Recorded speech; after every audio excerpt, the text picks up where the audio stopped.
have just research. You remember when you were doing those chapters, and you remember that in depth, and this is information that I have not studied as intensively as I have over. And so I even got a little afraid. Oh my gosh, what if I'm you Got know, myself into. yeah. Well, no. What if I'm on some crazy rabbit trail? Given I'm not understanding this because I didn't have anybody leading me. It's just me and prayer and the materials that I'm researching.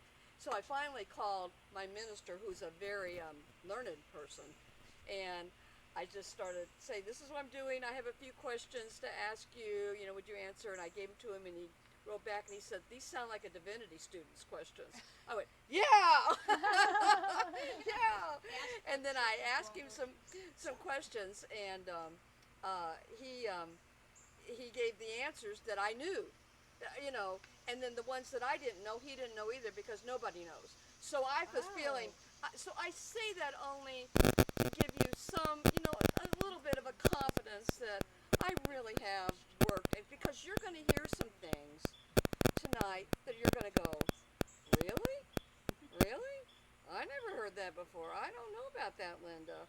So I just want you to know that I have put a lot of effort, and you always can go to the internet or your preacher or whatever and check it up, and I would love to learn more. So that's where we are. So we're going to start off with Mark. Now, you are to take notes. So you have a sheet, and then you have a blank side on the back, because I did not give you all the information that I'm going to teach tonight.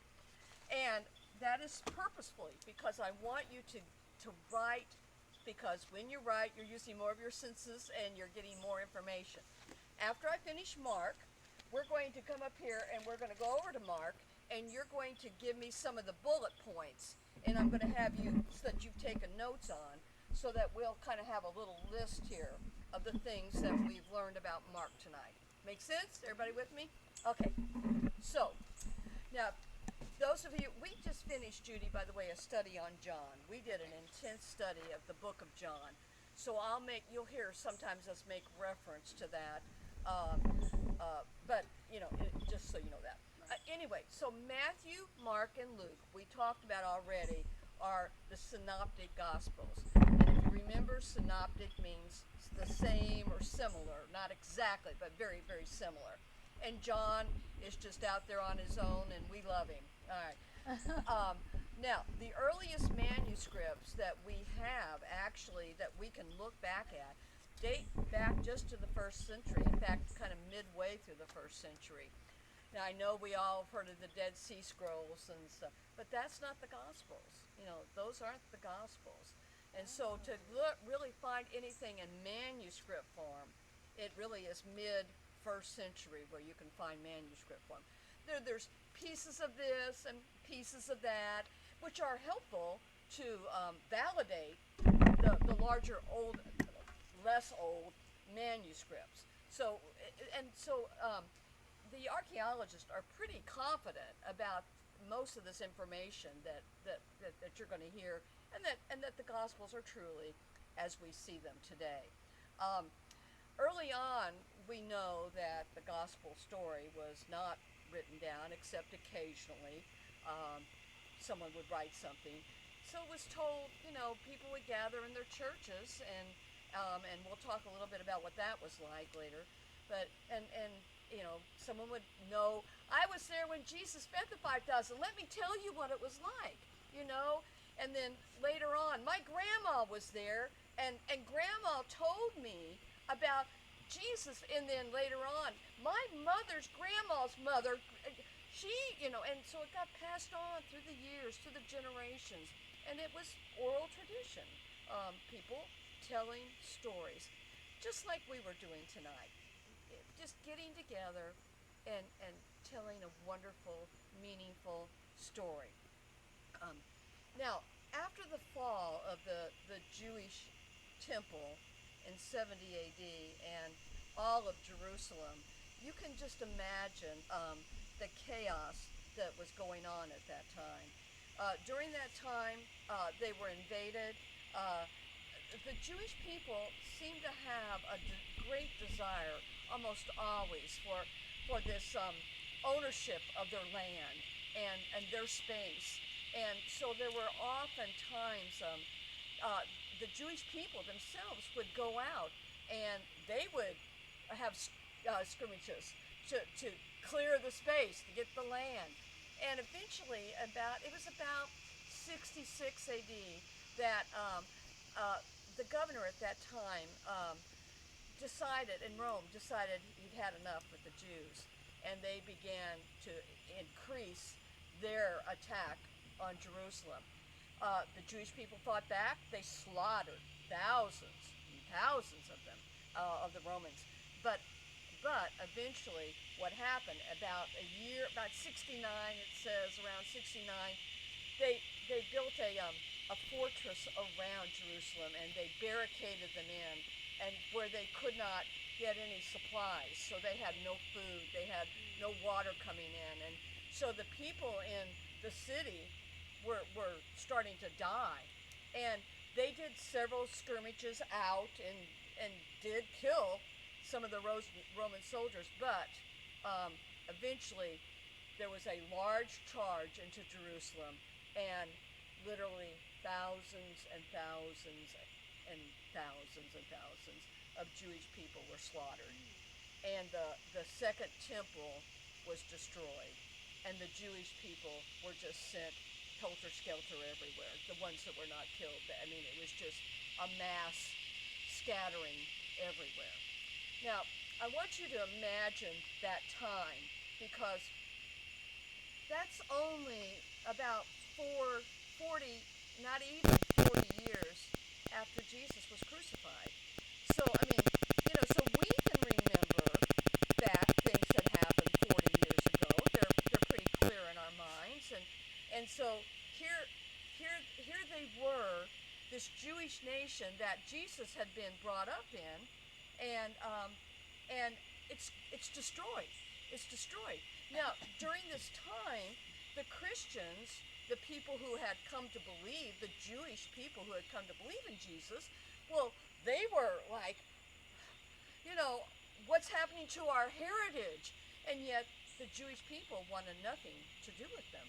And the Jewish, so there was this huge dichotomy. I mean, like in a family, you might have they were all Jewish, but you would have Christian Jews and you'd have non-Christian Jews, and one would not speak to the other, and the Christian Jews were trying to get their Jewish relatives to understand this new faith, and if they went out in public, well, they were arrested. I mean, they were arrested, they were thrown in prison, and many of them died in prison.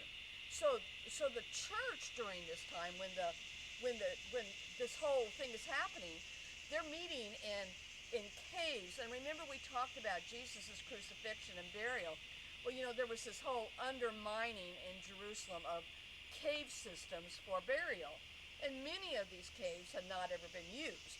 And the churches would often, not always, but they would often hide, especially during times of persecution, in these caves. And so I want you to imagine what it might have been like for God at this time. He has brought his Son to earth to establish a whole new understanding of him, a whole new faith base, a whole new, if you want to call it, religion. And what happens shortly after? The people that are believing are being persecuted. The people that he's hoped to reach have just been annihilated, scattered. What does that tell you about God's sense of, and I'm sorry about the cicadas, but I'll just talk louder. Talk to God about them for next week. Okay, yeah. So what does that tell you about God's perspective of you and I being trustworthy? Here we are, and it's just a simple, this is an aside. This is really an aside. But that's me, and I'm just going to have to turn it off. I'll call you later. Okay. So here we are in the middle of COVID, and we can't be in church. Many of us can't be in our churches. We are struggling to get together, just little small groups like this. I can't serve yummy food. You can't go to a store and be buying the stuff that you would normally buy. I mean, how am I supposed to go out and feed the poor? And how am I supposed to take care of all of these needs how am I going to evangelize? How am I going to share my faith? And we're going, what do I do now? Well, that's exactly how it was, right at the very beginning. And yet, here we are, 2,000 years later, talking about it. In other words, they were quite successful. They made it. They did it. They somehow carried the message and their faith and the relationship beyond all of the persecution, beyond all of the inhibitions that were being put upon them. They were allowed, in some way, they found that inner courage and strength. Well, what happened on that day of Pentecost when the church was started? The Holy Spirit came. The Holy Spirit came, and he said, remember in John, he says, I'm not going to leave you alone as an orphan. I am going to give you a special counselor, and he's going to live in you, and he's going to guide you, and he's going to direct you. He's going to be with you forever and ever. Well, that Spirit, God's Spirit in them, somehow gave them the fortitude, the understanding, the wisdom, the wherewithal to be able to go forward. And so I just want to say, if the early church could make it, we're going to get through COVID, okay? We're going to get through this. That's all that I wanted to say, and that's not about the history other than we're going to do this. We can make it. We can. Can I just ask a quick question? Yeah. What was the date that you said that the second temple It was all destroyed? 70 AD. 70 AD, Okay. yes. All right. So with all this division going on at this time, all this persecution, all of this unrest, you can imagine how important all of those things going on were to the writers of our Gospels. All right. I mean, they were impacting everything. And it's interesting that the scriptures don't talk about it, but this is what you're going to learn tonight, how they impacted, how this world that they were living in really impacted what they were writing. So we're going to start with Mark. Here we go. Mark. Now, Mark is believed to be the very first recorded gospel. And you're going to see why, and I've given you some numbers here below. Matthew and Luke were said to have used Mark as their main source, and Mark was that source. So, look at what I wrote below on your paper. Mark could be divided into 105 sections. Out of those 105 sections, 93 of them are actually in the book of Matthew, and 81 of them are in the book of Luke. That says a lot right there. Next, notice, Mark has 661 verses. Only 24 of those verses can't be found in either Matthew or Luke. Wow. Isn't that amazing? So is that called plagiarism? Yes. Matthew has 606 verses from Mark. 55 verses were not in Luke, and 31 are in Luke. And Luke has 320 verses from Mark. And occasionally you'll see that Matthew and Luke differ, but notice that next thing I say. They never differ with Mark. Isn't that amazing? They never differ with Mark. And it really becomes pretty clear that Mark really is their source of their information. Now, who is Mark? Who is this person Mark? Well, it's not John Mark that was one of the disciples. That's not who it was. Mark was a young guy, and he was the son of a rather rich woman named Mary. So was it John Mark? Was not John Wasn't Mark. John Mark. No, it was not. Now, he was the son of a woman named Mary who, and probably was well-to-do. She lived in Jerusalem.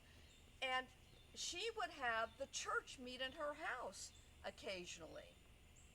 So it had to be a big enough setting, for her to do that. And you can read about that in Mark 12:12, where it talks about this happening. Now, Mark was obviously then brought up with the understanding of hearing about the things that Jesus did, as we talked about earlier, those stories, those oral stories told, and he would be there with his mom, and he would hear all of this. Now, but there's more to this. Mark is also the nephew of Barnabas. Remember Barnabas? Oh, yeah. Remember Barnabas? Mhm. Okay, well, Barnabas and Paul, they did the first missionary journey together. And guess what Barnabas did? He Well, asked, his nephew. yes, Well, I he, remember that. yeah, there you Okay. go. So he asked Mark to join them. So here's this young guy going off with these two seasoned missionaries to go off and be with them and kind of act as their secretary, their attendant. And Susie brought out a great point that he came from a wealthy family, so he was probably able to write where a lot of people couldn't. So he was probably doing also a lot of writing as the secretary, writing of some of the things that were occurring during that time. And you can find that in chapter 12, verse 25. Now, for some reason, when they got to Perga, Mark left. We do not know why. It does not tell why he left, but he left in Acts 13:13. Now, Paul is very upset by this. Very upset. He's angry. And so when Barnabas and Paul started to go out on their second missionary journey, well, Barnabas wanted to bring along Mark again. And Paul, he wasn't having See, I anything. remember this whole story. Yeah. But I thought his name was John Mark. It wasn't. Yeah, That was I just did So, Mark. well, it's not John Mark the disciple. Right. Yeah. No. Yeah, and Okay. you could be right there. You could be right there.